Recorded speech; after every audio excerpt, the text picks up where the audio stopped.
आप देख रहे हैं देश का विशाल न्यूज नेटवर्क न्यूज नेशन 81।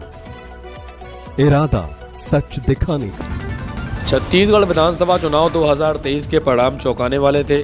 सत्तारूढ़ कांग्रेस पार्टी का जिस तरह से जनता ने सफाई किया, उससे न केवल भाजपा ही चकित नजर आए, बल्कि यह संदेश भी दिया गया कि जनता से बढ़कर कोई नहीं है। यही कारण है कि कोरबा को जीतने के बाद भाजपा नेता प्रदेश कार्यकारिणी सदस्य विकास महतो ने पत्रकार वार्ता की। तो जानिए क्या कुछ बोले विकास महतो। तो देखिए छत्तीसगढ़ के कोरबा से संवाददाता अजय तिवारी की रिपोर्ट। टिकट जब दिया जाता है तो उसमें बहुत सारे हमारे प्रदेश नेतृत्व और सिर्फ नेतृत्व का एजेंडा भी तय किया जाता है कि पहले कहाँ किस तरीके से काम लेयर वाइज बढ़ता है, स्टेज वाइज बढ़ता है। तो उस तरीके से लखन भैया शुरू दिन से एक्टिव हो गए थे। तो उनको समाज प्रमुखों से मिलना, प्रमुख कार्यकर्ताओं से मिलना, फिर मंडल की मीटिंग, जिला की मीटिंग, फिर विधानसभा सम्मेलन, ये बहुत सारा प्रक्रिया रहता है हमारे रणनीति में चुनाव के। और उसमें वो बहुत बेहतरीन तरीके से लखन भैया काम किए और सब लोग काम किए, चाहे हमारे योगेश लांबा जी हों, अशोक चौलानी जी हों, जितने हमारे वरिष्ठ कार्यकर्ता हों, नवीन पटेल हों, विनोद अग्रवाल हों, जितने हमारे मंडल अध्यक्ष हों, जिला पदाधिकारी हों, सबने बहुत बेहतरीन काम किया। इस बार तो किसी को नहीं लगा होगा कि किसी ने भी कोई कोताही की होगी अपने काम में। रायगढ़ जिले में भी आपको काम करने का अनुभव मिला, वहाँ से ओपी चौधरी जी प्रचंड मतों से जीत के आएंगे, तो क्या भावी मुख्यमंत्री के रूप में ओपी चौधरी जी को देखा जाए? देखिए, हमारे लिए तो ओपी चौधरी जी कहीं ना कहीं एक प्रेरणा के रूप में उनका हम लोग लेते हैं। वो हमारा छत्तीसगढ़ का अभिमान है, युवा वर्ग का अभिमान है। तो ये मेरे बोलने से तो कुछ होना जाना नहीं है। जो विधायक दल तय करेगा और शीर्ष नेतृत्व करेगा उसी से होगा। मेरी इच्छा से तो होता नहीं कि किसको मुख्यमंत्री बनाए। देश स्तर पर कोरबा का भूमाफिया और भ्रष्टाचारी के रूप में जो विख्यात है, ऐसे लोगों पर कार्रवाई के लिए जो माननीय अमित शाह जी बोल कर गए हैं, हाँ, उस पर आप? मेरा तो प्रयास रहेगा भाई कि जितना इन्होंने भ्रष्टाचार किया है उसका खुलासा हो, और जो भ्रष्टाचार किया है उसको सजा भी मिलना चाहिए। नियम कायदा कानून कुछ तो होता है। टांगने की बात की थी, भ्रष्टाचारियों को टांग देंगे करके ये बात आई थी अमित शाह जी की। टांगने वाला बात तो नहीं समझा, नहीं सुन पाए, ध्यान नहीं दिया। बंधुओं को मेरा सादर नमस्कार, साथ ही साथ कोरबा की जनता को सादर प्रणाम। जय जोहार, जय छत्तीसगढ़। कल का जो परिणाम आया है, जिसमें प्रचंड बहुमत से छत्तीसगढ़ में भारतीय जनता पार्टी की सरकार बन रही है, साथ ही साथ हम कोरबा विधानसभा भी 15 साल बाद जीते हैं। और ये कोरबा विधानसभा जीतना हमारे लिए बड़ा हर्ष का विषय है। 15 साल के बाद हमको ऐसा लग रहा है कि 1947 आया है। कई लोगों से मेरा कल बात हुआ तो कई छोटे कार्यकर्ता ये कहना हुआ कि हम लोग स्वतंत्रता महसूस कर रहे हैं, एक दबाव की राजनीति का अंत हुआ। 15 साल में जयसिंह अग्रवाल मंत्री जी ने एक भय का वातावरण बना के रखा था। लगातार वो धमकी चमकी हमारे कार्यकर्ताओं को भी देते थे, आम जनता को भी देते थे। भ्रष्टाचार के बारे में तो किसी से कोई बात छुपा नहीं है मंत्री जी का।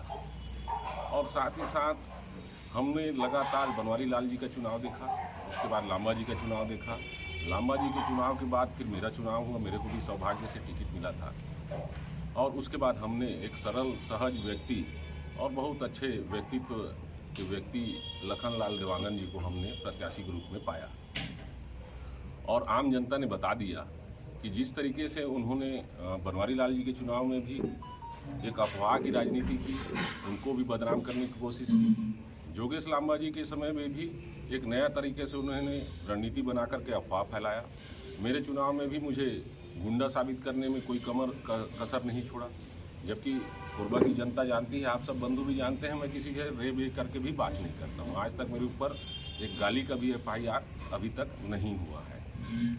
और ऐसी राजनीति का आज अंत बड़ा सुखद लग रहा है। तो मैं मेरी इच्छा रही कि मैं मीडिया के बंधुओं से बात करूं।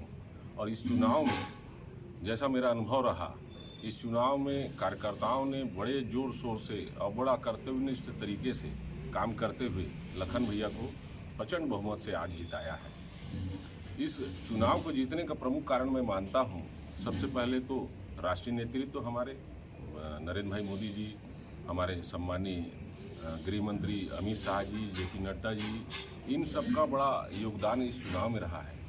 आम जनता को मोदी जी की गारंटी पे बहुत भरोसा रहता है। विशेषकर की महिलाओं को, बहनों को, उनके जो भी वादे हैं उन पे बड़ा भरोसा था। तो इसलिए हमको एक अच्छा वातावरण पूरे छत्तीसगढ़ मिला, साथ ही साथ कोरबा में भी मिला। अमित शाह जी का जब कार्यक्रम यहाँ जनसभा हुआ, उसके बाद एक चुनाव का परिदृश्य ही बदल गया। इतना सफल कार्यक्रम और इतना बेहतरीन तरीके से उन्होंने अपनी बात को राष्ट्र हित में और कोरबा की जनता के हित में और ये भ्रष्ट मंत्री से मुक्ति के बात करते हुए उन्होंने अपना बात को रखा और कोरबा की जनता ने उस बात को भली भांति समझा। और लखन देवांगन जी बड़े सरल सहज व्यक्तित्व के धनी, ऐसे व्यक्ति को आज चुनाव में जितवा करके भेजे हैं। निश्चित रूप से पहले भी हमने लखन देवांगन जी को महापौर के रूप में, पार्षद के रूप में देखा है। उनके विकास कार्य को और उनके व्यवहार के बारे में हम बहुत भली भांति से जानते हैं। तो हमको ये उम्मीद है कि लखन देवांगन जी कोरबा क्षेत्र की जनता के विकास के लिए लगातार काम करेंगे और भारतीय जनता पार्टी की सरकार जो छत्तीसगढ़ में है, पुराने समय में जैसे हमने काम किए थे उससे भी बेहतर काम करने का प्रयास करेंगे। इस जीत को आप नहीं बोल रहे हैं, लेकिन मेरा ऐसा मानना है कि भारतीय जनता पार्टी एकमात्र पार्टी है जो 12 महीना और 24 घंटा संगठन में काम करते रहता है और जनता के बीच में रहता है। इसका एक बहुत बड़ा उदाहरण है। जी, अंदरूनी जो तैयारी चल रही थी उसको बताइए। अंदरूनी क्या तैयारी दीदी बताया, स्पष्ट करिए ना, बताता हूँ। जी जी, देखिए दीदी, भारतीय जनता पार्टी 24 घंटा और 12 महीने काम करता है। ये इस बात से स्पष्ट होता है कि जब कोरोना काल जैसे विपरीत परिस्थिति में भी हमारे ही कार्यकर्ता जनता के बीच में काम करते हुए पाए गए थे और उन्होंने राशन बांटने का भी काम किया, सैनिटाइजर बांटने का भी काम किया, मास्क बांटने का भी काम किया। किसको इलाज पानी की जरूरत है तो उसके लिए कॉल सेंटर भी लगाया, खाना भी वितरण का काम किया। तो भारतीय जनता पार्टी कभी भी खाली नहीं बैठती, जनता के बीच में लगातार लगी रहती है। ये बात अलग है कि हम संगठन का काम करते रहते हैं, लेकिन जब चुनाव आता है तभी हम वोट मांगने जाते हैं तो वो 1-2 महीने का प्रक्रिया आता है जिसमें हम उस लेवल में सक्रिय दिखते हैं, लेकिन जनता के बीच में हम लगातार सक्रिय रहते हैं। 15 सीट से 54 सीट तक पहुंचना, इसको कांग्रेस के लिए एंटी इनकम्बेंसी बोलें कि कांग्रेस में अंडर करंट कुछ चल रहा था? देखिए, इसको एंटी इनकम्बेंसी तो बिल्कुल बोलेंगे, क्योंकि 15 साल में जनता ने हमें नकारा था। ये बात तो सच्चाई है, हम स्वीकार करते हैं कि हमारे में कुछ कमी रही हो, लेकिन इन्होंने भ्रष्टाचार का पराकाष्ठा कर दिया। अगर कहीं बस अवार्ड देने की बात आए इंटरनेशनल लेवल में, तो भूपेश बघेल को और जय सिंह अग्रवाल को इंटरनेशनल अवार्ड मिलना चाहिए, ऐसा मेरा मानना है भ्रष्टाचार में। तो इन्होंने पराकाष्ठा पार कर दिया। इंफ्रास्ट्रक्चर डेवलपमेंट की बात आप करेंगे तो जीरो था, सिर्फ सप्लाई का काम, वो भी ऐसे चीज़ का सप्लाई जो किसी को बाद में भौतिक रूप से दिखे ना, ऐसे सप्लाई का भ्रष्टाचार का काम किए। जनहित में तो कभी कोई काम ही नहीं किए। तो जनता को ये पुराना जो हमारा रमन सिंह जी का 15 साल का कार्यकाल था वो भी ध्यान आया, और ये लगातार जो केंद्र की सरकार, जो हमारे नरेंद्र भाई मोदी जी की सरकार है, जन कल्याणकारी योजना के संबंध में वो बड़ा संवेदनशील रहते हैं। गांव, गरीब, किसान, दलित, वंचित, पिछड़े, इनके संबंध में वो जो काम करते रहते हैं, उसका एहसास लोगों को हुआ कि नहीं, ये गलती हमसे हो गई, इनको वापस लाना चाहिए और वापस विकास की गंगा फिर पुराने तरीके से बहाना चाहिए। चुनाव के दिनों में जो माधव एक सट्टा का जो एक बड़ा जनता का ठगने का, पैसा ठगने का एक तरीका बना था और भ्रष्टाचार का मुद्दा तो था। आने वाले लोकसभा में विकास महतो जी को क्या हम लोग सांसद के प्रत्याशी के रूप में देख सकते हैं? देखिए, विकास महतो के बारे में तो क्या, ये भारतीय जनता पार्टी के एक कार्यकर्ता की इच्छा रहती है कि कभी न कभी वो जनप्रतिनिधि के रूप में काम करे, लेकिन ये राष्ट्रीय नेतृत्व ही तय करता है। और जिस हिसाब से अमित शाह जी और नरेंद्र मोदी जी का पैटर्न रहा है, वो सर्वे के आधार पर ही टिकट देते हैं। तो कार्यकर्ता जिसके लिए और जनता जिसके लिए बोलेगी कि ये जीतने लायक कैंडिडेट है और ये सही आदमी है, उसको टिकट मिलेगा। मेरे चाहने से तो कुछ होता नहीं। तो 6 महीने में ये जो बीजेपी की लहर चली है वो कायम रह पाएगी? बिल्कुल रहेगी। हम लोग लगातार इसके लिए लहर चलाने के लिए काम करते रहेंगे और मोदी जी हमारे शीर्ष नेतृत्व तो है ही है, वो हमारे लिए समझ लीजिए सबसे बड़े संबल का काम करते हैं। अब ऐसा तो हमारे लिए एक सीट महत्वपूर्ण है। कोरबा मतलब अगर 90 विधानसभा में है तो हम तो 90 विधानसभा को जीतने के लिए लड़ते हैं, और उसमें से हमको कोरबा में एक नैरेटिव फिक्स करने में बड़ा सहूलियत किया कि एक भू माफिया और भूमिपुत्र के बीच की लड़ाई है, जो सच्चाई भी था।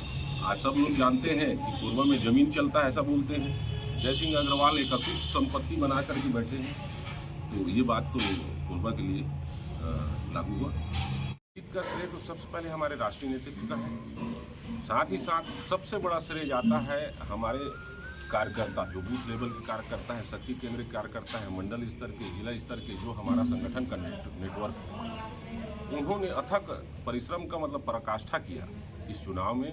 और उन्होंने जो ये लगातार हमारे कार्यकर्ताओं को धमकी चमकी भी का फोन आते रहता था, जय सिंह अग्रवाल जी की तरफ से, उनके कई लोगों की तरफ से, उसका परवाह न करते हुए कोरबा के विकास के लिए इस बार उन्होंने काम करके हमको जिताया। और साथ ही साथ मैं ऐसा मानता हूं कि लखनलाल देवांगन जी का जो व्यक्तित्व है, और जय सिंह अग्रवाल जो मंत्री रहे, पूर्व मंत्री कहा जाएगा उनको, तो भू माफिया और भूमिपुत्र वाली जो बात थी वो लोगों के बीच में दिल में छुआ, और वो बात को उन्होंने समझा और उस हिसाब से उन्होंने वोट किया। जिले का एक मंत्री कानून नियम कायदा कानून का बोल वाला रहेगा छत्तीसगढ़ प्रदेश में। आम जनता को भी भ्रष्टाचार रहित वातावरण में जीने का मौका मिलेगा।